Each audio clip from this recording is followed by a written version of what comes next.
भाजपा आणि भयमुक्तीसाठी काँग्रेसची जनसंघर्ष यात्रा। देशात आणि राज्यात भाजप सरकार सर्वच पातळीवर अपयशी ठरलं आहे। या सरकारला आता सत्तेत राहण्याचा अधिकार नाही।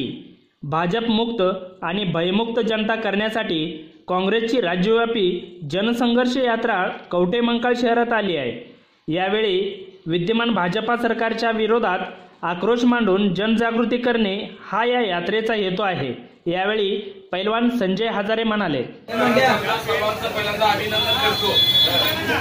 या कार्यक्रमाला सर्व मान्यवर मंडळी उपस्थित आहेत। कार्यक्रम करत असताना ही जी जनसंघर्ष यात्रा केली, जनसंघर्ष यात्रा कशासाठी केली? भाजपच्या विरोधात लोकांना काय उद्रेक झालाय ते लोकांना समजून सांगण्यासाठी ही जनसंघर्ष रॅली काढलेली आहे। गॅसचे दर काय वाढले, डिझेलचे दर काय वाढले, पेट्रोलचे दर वाढले, सर्वसामान्यांना काय अडचणी आहेत, कर्जमाफी करतो म्हणून कर्जमाफी झाली का, या गोष्टीचा जनसंघर्ष काय आहे आणि जन आक्रोश काय आहे हे बघण्यासाठी हा जनसंघर्ष यात्रा काढलाय।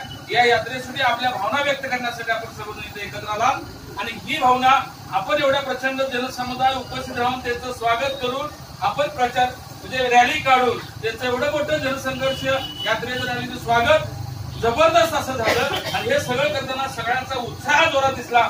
कवठेमंकाळ काँग्रेस ही जोमात आहे हे दाखवून दिलेलं आहे आणि हे करत असताना एक आनंद वाटला की सगळे पक्षाचे सगळे कार्यकर्ते एका जुटीनं एका नेटानं सर्वजण आपण एकत्र आलो आणि हे करत असताना एका दिलानं संघर्ष यात्रा यशस्वी करण्यासाठी सर्वांनी सहकार्य केले।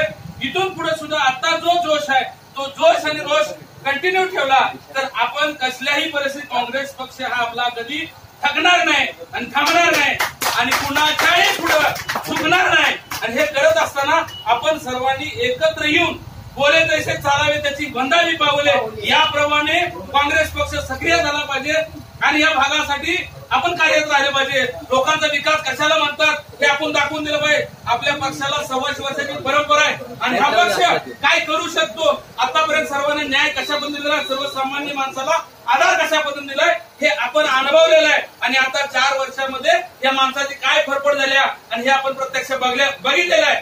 त्यामुळं आपली आपल्या कार्यकर्त्यांची, सर्वसामान्य लोकांची, सर्व बहुजन समाजाची फरफड होऊन देईल नसाल तर आपण आपल्या पुढच्या 2019च्या विधानसभेमध्ये त्यांची जागा त्यांना दाखवून द्यायला पाहिजे आणि आतापासून हे सगळं आपण करू शकू, हे आपण सगळं करू शकू तरच काँग्रेस पक्ष सत्तेवर येणार आहे आणि यासाठी आपण तुम्ही मला बोलायला सांगितलं। महाराष्ट्र प्रदेश काँग्रेस पक्षाची जनसंघर्ष यात्रा आज कवठेमंकाळ शहरात दाखल झाली आहे। यावेळी राष्ट्रीय काँग्रेस पक्षाचे प्रदेशाध्यक्ष माजी मुख्यमंत्री अशोक चव्हाण, विधानसभेचे विरोधी पक्षनेते राधाकृष्ण विखे पाटील, माजी मंत्री हर्षवर्धन पाटील, आमदार विश्वजित कदम यांचे महाकाली सहकारी साखर कारखान्यावर अध्यक्षा अनिताताई सगरे यांनी स्वागत केले। ब्युरो चीफ सनी लोंढे, TV7 न्यूज, कवठेमंकाळ।